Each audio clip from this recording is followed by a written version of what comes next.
All right, and we're here for today. We have an important guest joining us today, Dr. Adam Kassam, who is a physiatrist, which a lot of people don't know what that is. You and I are both in sort of the pain world, myself as a chiropractor, you as a physiatrist, so I know what you do. And maybe before we jump into everything, we'll let people, you can give them sort of a little bit of background of what a physiatrist does. But more importantly, I think for right now, not in general, but your master's in public health is probably something that's really important right now with what's going on with COVID-19. And so, we want to sort of pick your brain here from a public health perspective specifically, and as a physician.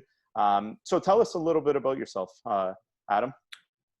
Yeah, so thanks for having me on, Lou. This is, a great opportunity, and I appreciate the work that you do with Global. And it's a really, interesting time, of course, in our profession, both Yeah. of us, and as well as broadly in the healthcare community. And so, a little bit about me: I'm born and raised here in Toronto. I went to the United States for school, actually. So I did my undergrad at Cornell. I did obviously my medical degree at Dartmouth, and then this public health degree that you're alluding to was a master's that I did concurrently in medical school at Columbia University. So it's kind of a crystallized sort of version of my educational background. And then I came back and did residency in Canada at Western specifically, and now my wife and I, who we have a beautiful old dog who's his name's Freddie, but he's the love of my wife's life, as I say. But anyways, we're back here in Toronto, and we I'm in practice now as a physiatrist, and I work at a couple of rehab hospitals across the city, and I also am involved with the Ontario Medical Association.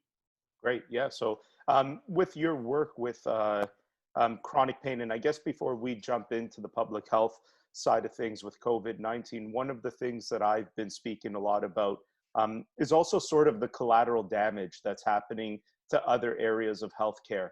And sort of what I mean by that, and I think a good example, and I've used this before, and I Sorry, only, sorry? You're cutting out, sorry. Oh, sorry, can you hear me now? Yeah. Yeah. So I was saying, before we get into the public health side of things, and because you're a physiatrist and working on a lot of the pain area, which is, again, similar to what I do and what my company does, there's a lot of collateral damage, I think, happening in healthcare. And sort of what I mean by that, and I've used this example before on the show, and I only bring it up again because I just really think it highlights the importance of people ignoring sort of the benign things, right? So the example is, I had a patient call me earlier in the week. He's about 80 years old. And after speaking with him a little bit, it was pretty evident that he tore his bicep completely. And typically with our clinics, we have orthopedic surgeons that can do these elective surgeries, get that stuff. But as you know, a lot of things are sidelined right now. And so I basically said to him, your only real option right now is you have to sort of go to an emergency room. And he's like, no way, right? Like, not happening. There's no way at 80 years old I'm going into an emergency room, which I appreciate, and I think you would appreciate as well. But I guess the one thing that I appreciate, and you'll also appreciate, is what happens to an 80-year-old when they may potentially lose function of their dominant arm, and what are sort of the long-term health consequences. So what's your take on that? Because I think as I speak to more and more healthcare professionals, I think that's a growing concern for all of us. You're right. You're absolutely right, Lou. I think that, what we're talking about here is, and what you're alluding to is sort of the knock-on effects of all of what's happening with COVID, and how basically our entire healthcare infrastructure, from acute care, even rehab framework. And absolutely, this is going to have a significant effect on basically all patients across the spectrum. So for example, even in Emerge right now, you're hearing stories about people not coming in, or not, as you said, don't want to go to Emerge. So what about all the people that are having MIs or heart attacks? What about people who are having strokes, perhaps, that don't want to go and get that addressed, or they get that assessed at a hospital? And so not only is it, these acute care issues that are being, I would say, sidelined because of both a combination of fear on the part of perhaps patients who don't want to get COVID when they go to the hospital, but also hospitals who have now said, hey, listen, we're going to focus on this one particular issue, which is COVID, and everything else is going to have to be delayed. I think that one of the things that we all, perhaps have some experience with in our system is wait times, right? So wait times for elective surgeries, whether it's a hip or knee replacement, whether it's a cataract surgery, whether it's something related to one's health, we're going to see an escalation of those wait times invariably Yeah. over the course of this pandemic. And the troublesome part right now is that we don't really have a good timeline. Nobody knows what the time frame is, and everyone is saying, "Hey, listen, we got to wait until a vaccine is developed, produced, and distributed, and done so safely." But we don't really have a timeline. Some people say 12 months, some people say 18 months. So we're going to see a little bit of this persist for some time. Yeah. Yeah. And the point about the vaccine is an important one that I don't think a lot of people realize. Even if we picked like 12 months, which is probably a better case scenario, it's not like at the 12-month mark, you can give that vaccine to everybody all at once. And so you have all of that population vaccinated. There's going to have to be prioritization in terms of who gets it first, supply and all of these things. And that whole course, based on the research that I've seen, could take up to another 12 months after that. That's not necessarily something that happens, by the snap of a finger. Here we are 12 months, and then all of a sudden everyone's vaccinated. That's not what will happen. That'll be when the first people might be able to start getting vaccinated. But what's your take on that? I think you're right, Lou. I think that when it comes to a vaccine, not only is it the development of it, but how do countries, basically every single country in the world is going to want one, how do they get it? And so, with PPE, for example, we've seen shortages in terms of being able to procure things like masks and gowns for the same reason, that there isn't enough supply, and those supply chains have been disrupted. And so, exactly right. When the development of vaccine doesn't mean that we're going to be able to get it right away, and it also doesn't mean that we're going to be able to distribute it right away. So what you're going to find is stratification. So you're going to have high risk and at risk populations, probably healthcare workers, probably the elderly, people with other comorbidities who are going to be at the front end of that sphere in terms of getting the vaccine earlier. And then you're going to have rolling waves, I think, of a rollout for the vaccine for the general population. Yeah, and I think that's an important thing that I think the listeners sort of need to realize, because again, a lot of this stuff, it's convoluted, right? Because you and I are in healthcare, and we get it. We get this stuff. We know the way it works, but the average person doesn't seem to really understand the way all of this stuff works. And I think one of the other things that I don't think the general population maybe appreciates to the extent that I think they need to, and it goes with the PPE, the protective equipment. And now this idea of cloth masks, right? And I mean, the research that I've seen with cloth masks is, and maybe before I go into the research that I've seen, why don't you take us through the difference between an N95 mask and then a surgical mask? Because I don't think the public really appreciates what the difference is there, and why something like an N95 mask is so important for healthcare workers. So yeah, exactly. So N95 masks are specific masks that are designed in order to protect, obviously, people that are wearing it, but the way that they are designed, so the fabric that's used, the material that's used, and the way that it's actually tested and actually fit to a specific person is very specific. And so what it does is it prevents, obviously, certain molecules or particles from entering into that space when a person is wearing it over their mouth and their nose.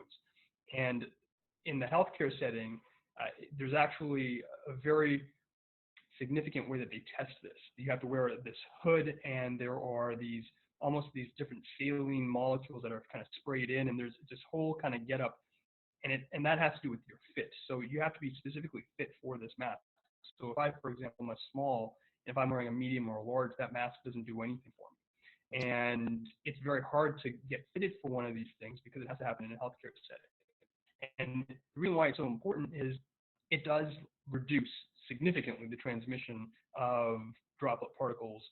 And in the context of COVID, especially for healthcare workers who are doing what's called aerosolized procedures, so intubations, bronchoscopies, et cetera, those healthcare workers need these masks in order to protect themselves. Yeah. I don't wear an N95 mask at work because I'm not doing any aerosolized procedures. I do, however, wear a surgical mask. And the surgical mask is the one that I think most people have now fully understood as being sort of that rectangular blue one that has loops around the ears. And that is, again, it is a special type of fabric and material that's used to prevent certain types of molecules from penetrating. But again, it's not as robust or not as specific as an N95 mask. So for example, if I'm in the hospital, which I do, which when I'm going every day, I'm wearing a surgical mask when I'm seeing patients, but I'm not wearing an N95 mask. And I think that's an important distinction because what's interesting is you do see people out in the community, right? Just going into whether it's a grocery store or a pharmacy or shoppers or what have you, and they're wearing an N95 mask. Yeah. And you sometimes question that that logic. Now, look, people want to be safe. I get that, Yeah. and people don't want to take chances, especially in something that's this scary. So, in many ways, I don't blame them for wanting to have the most protection possible.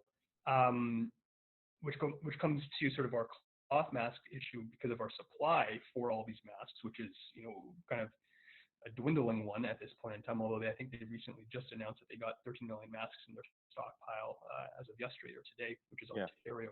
But the point I'm trying to make is that masks do have a role, and if which we know in the context of shortages, we need to preserve them for people that are highest at risk for contracting the virus or spreading it. Yeah. One of the things that I fear, that sort of is one of those things that I worry about a lot, is the idea, because again, you and I understanding that difference from a surgical mask, which does very good with bigger droplets. And in fact, they were designed really initially to protect patients who were having surgery done from having the surgeon let any type of liquid out onto the wound or whatever. But there's so much space around it where the aerosol, which is the droplets that are otherwise in the air. And I always tell people, just think of like if you're at in the mall and you could smell perfume from 4 or 5 aisles away, that's aerosol. So those tiny droplet particles that are just naturally in the air, those surgical masks, the cloth masks, there's no research to suggest that it does anything to protect around that. And I think the problem that I get worried about is that people may use the mask as almost like, well, even though I'm sick, I have a mask so I can go out, but not realizing that that's dangerous. That type of thinking is going to be really what leads to more people getting sick. Because if you have a mask on, like a cloth mask, and you are sick, it's not a replacement for social distancing. You should be staying at home. Is that something that sort of concerns you or that you've thought about? Yeah, and this kind of brings up the point of sort of the false sense of security, right? So, I got a mask, so now I can go and do whatever I want. I can go out in the community, and I'm going to be okay. I'm going to protect other people. And you're right that masks, conventionally right now, at least surgical masks, for example, are used to protect people. Let's say I'm sick and I'm wearing a mask. Okay, that's helpful because my ability to then transmit that disease to someone else is reduced because of this surgical mask. But as you said, this is not a replacement or a treatment like distancing measures that we're seeing public health officials be very specific about. And if you look at some of the numbers over the course of the past probably week, I think there is some cautious optimism about what the trends look like in Canada. However, we're very early here, and we have to remember that there are lags in the reporting of data. So the numbers that we're seeing today reflect what happened 2 weeks ago. And so because of that lag, we still have to keep our foot in the gas here, which is why you saw Premier Ford announce that he was going to extend measures up until I think mid-May or something of that nature, at least for another 2 weeks, which I think is the right move. We have to be very cautious here, and we're by no means out of the woods. Yeah, and I think, and again, this is where your expertise as a public health professional helps a lot with that lag in numbers, right? Like, because people don't get that the minute that you're confirmed to be sick, you've probably contracted that virus maybe as much as 2 weeks before. And I think we've sort of heard about that one a lot on the media. The one that I don't think people realize is fatality. That lag is even greater. It's probably closer to 4 weeks because you would have had to have gotten the symptoms, got sick enough to present into a hospital, be on a ventilator, and then eventually pass away from it. So the lag between someone getting the virus and then eventually it being fatal could be as much as 4 weeks. And so those numbers that we're seeing in fatalities, we're really looking at what the reality was a month ago, not really what we're looking at today. And I think that fatality hasn't been as clear in the media as much as the cases, because the lag has been explained a little bit better. Right. No, you're right. The case fatality rates is something that's a moving target based on a number of different factors, and as you said, can be prolonged because if you have an incubation period of up to 2 weeks, and then thereafter the development of symptoms, and perhaps an escalation of the symptoms that requires an ICU stay and an intubation, you're right, that could be a prolonged period of time. I think one of the important things that you're finding now, so case fatality rates are things that are important metrics for public health officials because it gives you a clear, concrete outcome for people who have been tested positive for the disease and then ultimately, unfortunately, pass away. And you're right, if you have an incubation period of approximately 2 weeks and then symptoms develop thereafter and they escalate and have to require intubation or an ICU stay, those numbers can be prolonged as far as the timeline. I think one important point, however, to make is that these are only cases, first of all, that are positive that we are seeing. So, is it possible that someone died from COVID, but we didn't know that they had COVID because we didn't test them? Absolutely. Yeah. And to build on that point, we're seeing a lot of this happen in nursing homes and other sort of facilities where perhaps if you are someone who is at risk, so if you're elderly or immunocompromised or have underlying health conditions, maybe that fatality rates or the time frame from getting the disease or contracting the virus to unfortunately succumbing to it might be shorter. So we don't really have very good numbers right now, and this partly has to do with the fact that we haven't had widespread testing or the availability of widespread testing in Ontario and frankly across the country. Yeah. And what's your take on that? I know the government has said that testing is set to ramp up. I mean, having spoken with some emergency room physicians that I know, I've heard people say that it's the situation's dire. Like I've spoken to a good friend of mine who's an emergency room physician in Ottawa, and he's told me that on any given day they have maybe like 20 or 30 tests, and they're really picky with who they use them with. Yeah, this has to go with rationing. It has to go with, do you have the infrastructure to test as widely as you're saying that you would like to? I think it's clear that there isn't that infrastructure, right? So whether it's a shortage of test kits, whether it's a shortage of swabs, a shortage of reagent, a shortage of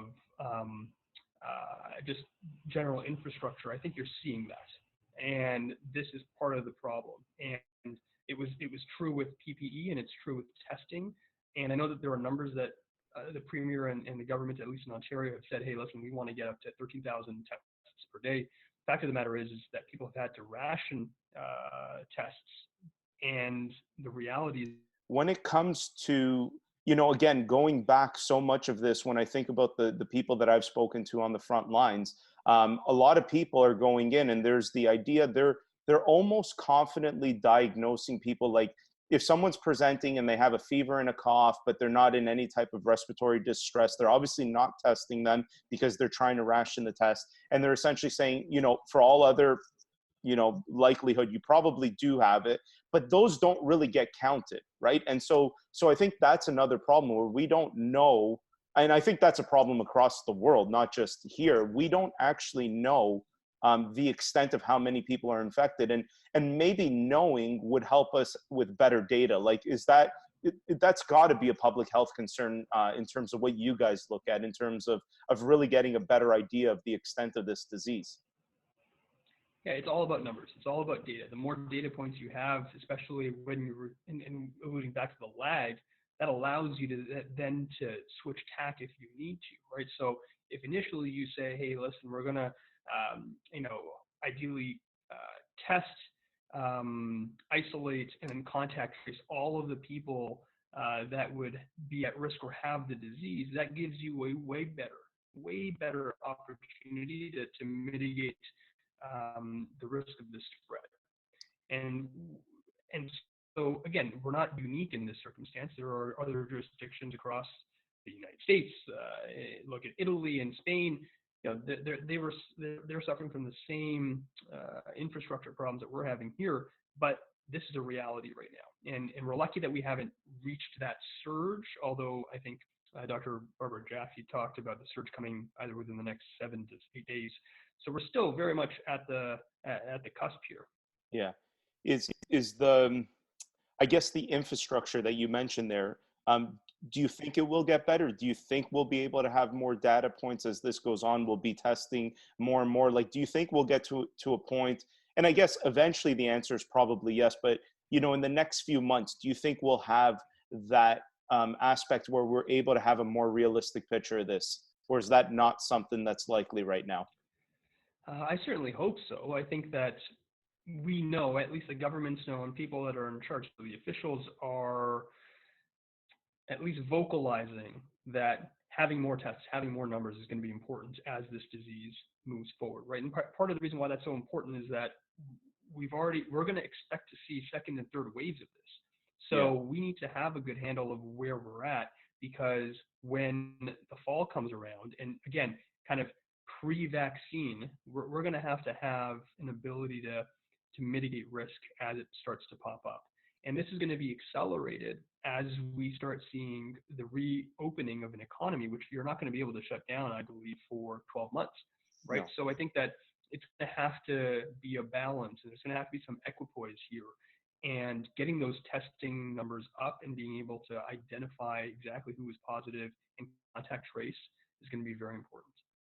Yeah, and I think that's an important point that you make. And I mean, I struggle with, obviously, and I think you probably feel the same way, and most healthcare professionals from a healthcare standpoint, like we would want to do everything that we possibly can to save every single life. But at some point, we also have to understand that, shutting down a country indefinitely for extended periods of time will equally have negative health consequences. That is like, to me, I almost think that some of that damage could be greater than the virus itself. And so I think it's something that really needs to be considered. And I'm happy to hear you as a healthcare professional talk about that, because I think the public has this perception that all healthcare professionals would just choose to keep us shut down forever, or for as long as it takes anyways.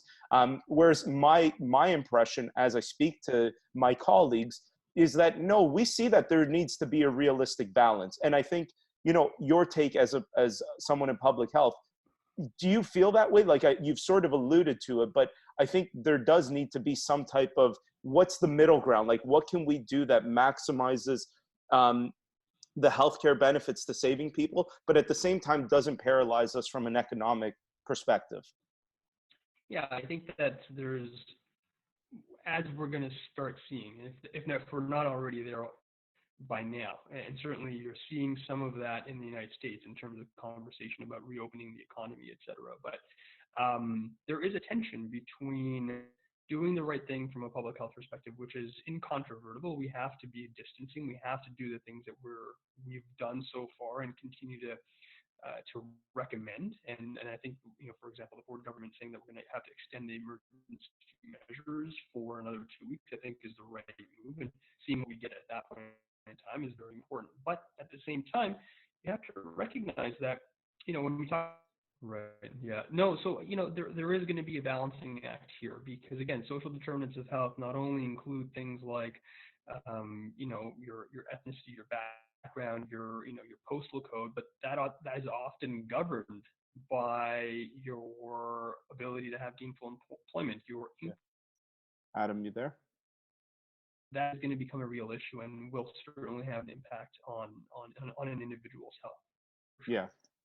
Yeah, and I mean, I think that's an important thing, and that's, well, like you alluded to there in the literature, understanding someone's socioeconomic position towards their health is really well documented, and it does show up consistently as a factor that contributes to health.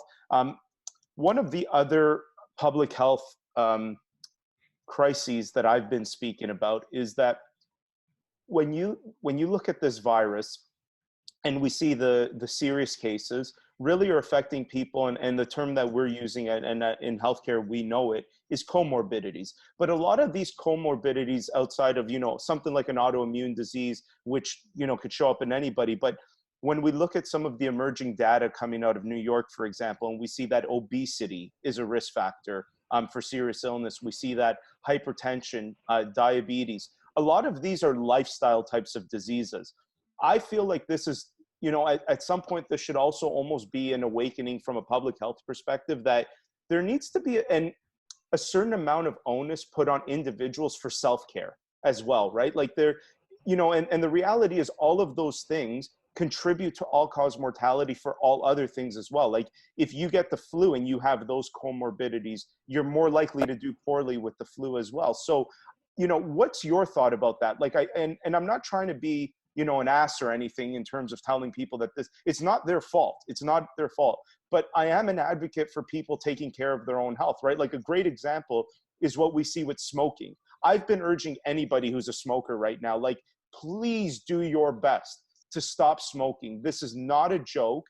The receptor that this thing binds to, the ACE2 receptor, there are more numbers of ACE2 receptors in the lungs when somebody smokes. And so the reality is you're more at risk for serious illness. What's your take on that in terms of self-care that people should be doing here? Yeah, look, I think that there is always a social contract between people who are providing healthcare services and the individuals that are on the receiving end of that. And look, there is no question that there are genetic predispositions to certain disease, right? Whether it's obesity or hypertension, there are risk factors that are non-modifiable.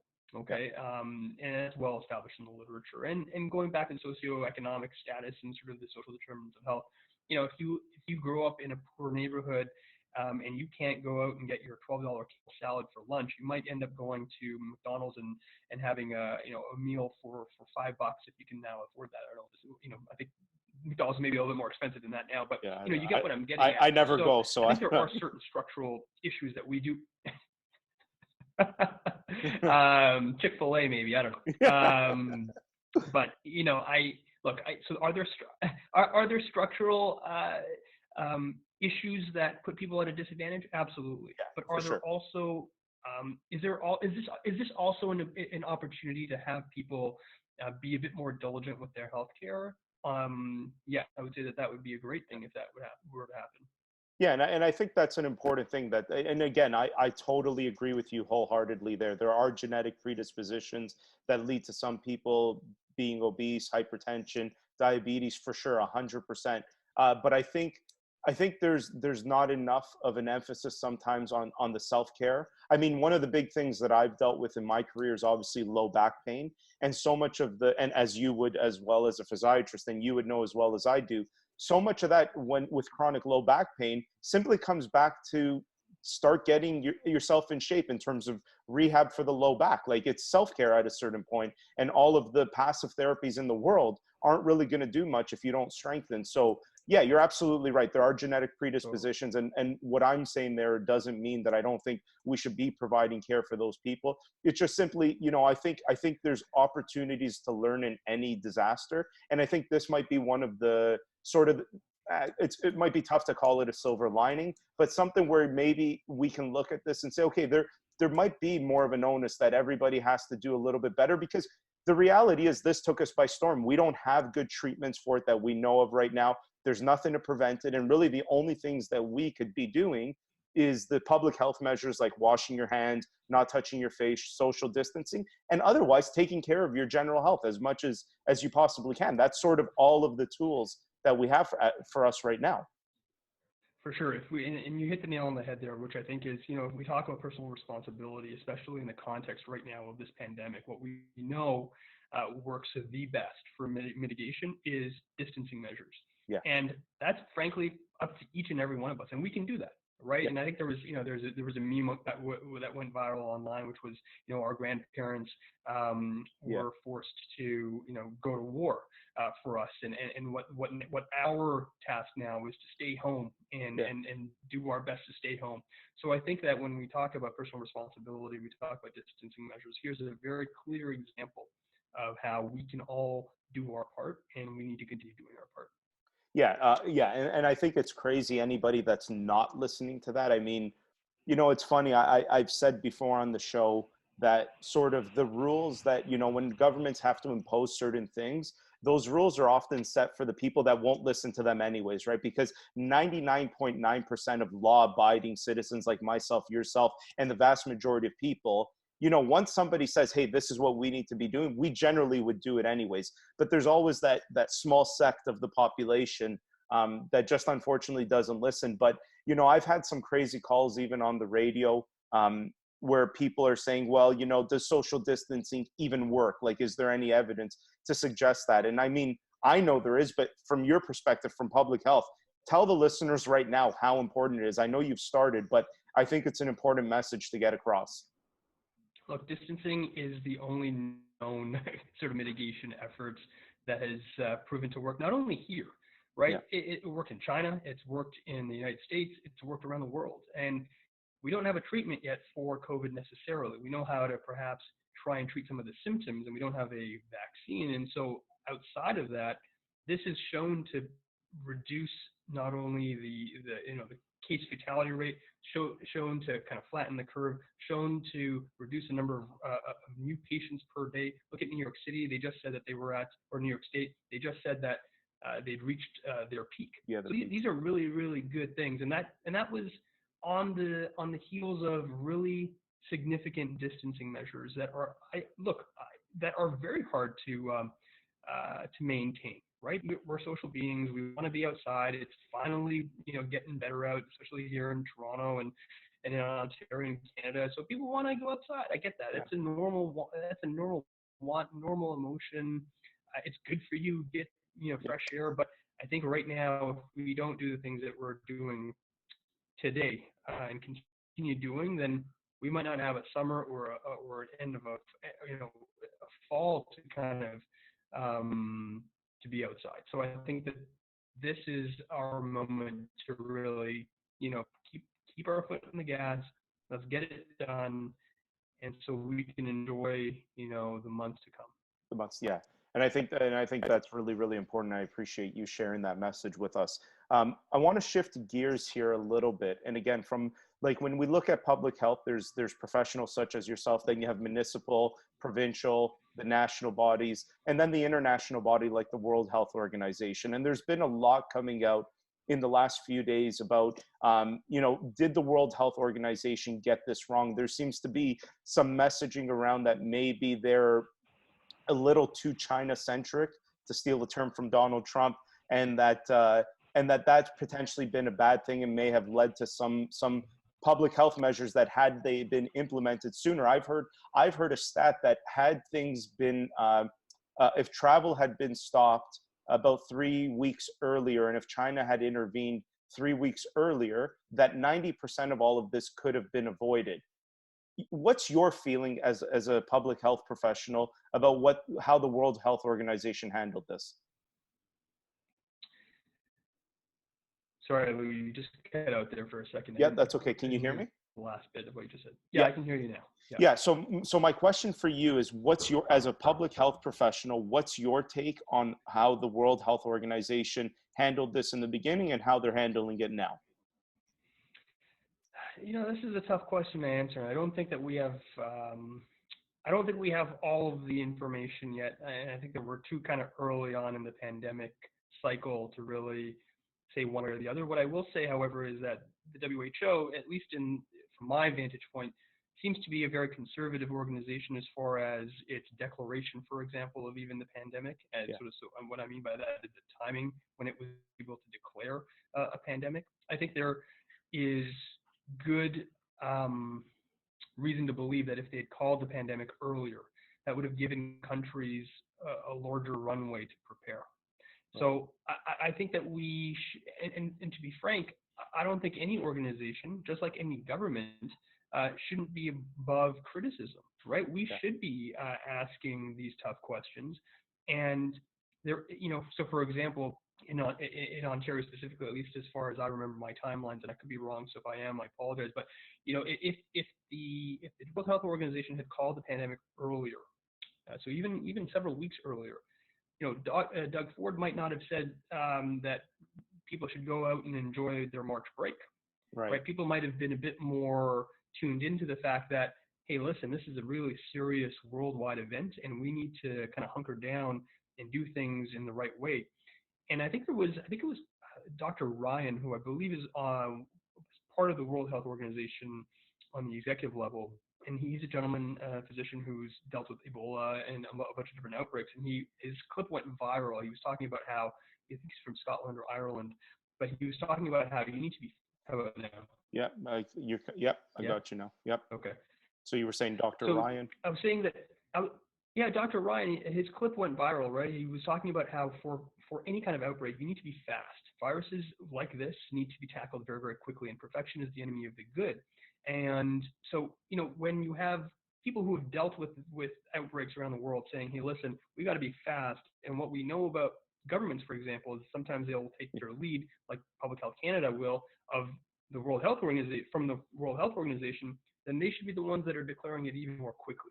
So I think that and look, in the context of a global pandemic, I think it's reasonable to really want the World Health Organization, whose job it is to really provide oversight about these issues, to get this one right. Right, this is the one they got to get right. Yeah. Because this has devastating impact, as we're seeing worldwide, whether it's from a health perspective, socioeconomic perspective, economic perspective, development perspective. This has had a significant impact. And we would hope that these organizations get this one right, because this is a really, really important one. Yeah, and I think your point is well taken there too, right? Like this is a novel coronavirus, meaning it's new. We don't know much about it. And so a lot of it could have just simply been that as they learned more, they gave us whatever information that they were learning. And so that's a very real possibility. But hey, I think you hit it on the nail on the head there when you said, as time goes on, we'll learn more and more, and we'll know where potential mistakes were made, and whether some of those mistakes were simply mistakes, I think people can live with. But if there was anything that was negligent, that's a different thing, right? And so I think that'll be, only time will tell that. That's not going to be something that you and I are going to be able to figure out today. That will just be something that as we move through this, we'll be able to sort of look back and say, hey, there was something that was a problem. There was a big slip up there, and things should have been done differently. So I think it's an interesting thing. Before we let you go, because we really appreciate all the valuable information you're giving as a public health professional, is there anything you want to tell us, like anything that I have not asked that you think is really, really important, that people need to hear, that people need to know, anything that sort of, what keeps you up at night, those types of things? Yeah, I think that we collectively are all in this. We have to do the best that we can in order to really get a hold of this, right? And I know that people have been talking about this at a national and an international level, that it really is sort of this mitigation until we get to a vaccine. And I think there's a lot of reason to believe that that's true. And so what we have to be cognizant of right now is patience. We need to be able to do the things that are very, I wouldn't say easy, but we know. Yeah. So what I think is important for your listeners to really understand is that we're still in early innings in this ballgame, right? We might be on top of the second, top of the third inning here, and we need to know that we need to continue doing the distancing measures that we have seen work. And it's only through that collective understanding that we're really going to be able to win here. And we're doing a reasonable job. We need to continue keeping our foot on the gas and hope that we can learn how to do that in a way that's meaningful, but also preserves our own, mental health at the same time. Yeah, and I think that point that you make there again is another brilliant point. And I think the scientific community, the healthcare, has realized this. I think maybe the average person doesn't. We're in this for the long haul. This is not going to be one of those things that is over in 2 weeks. Even if we start getting back to some normal or whatever that may look like, this is going to be a long haul, because until we have a vaccine or some really incredible effective treatments, which would only really help with serious illness, it won't, or even illness in general, but it won't do anything to stop the spread, even from that perspective. But and I think that's a big straight talk thing, right? I think more of that needs to be shared, that this is a long haul thing. But from myself, from all the listeners, we appreciate having you here today to give us your insight from a public health perspective. And so Dr. Adam Kassam, who's a physiatrist here in Toronto and also a master's in public health, I thank you very much for giving us all your valuable information. And we look forward to having you live on the show as well, to take some of our callers questions in the coming weeks. That sounds great, Lou, and thank you for having me on. Thank you for all the important work that you're doing, and I'm looking forward to chatting on Saturday. Thank you.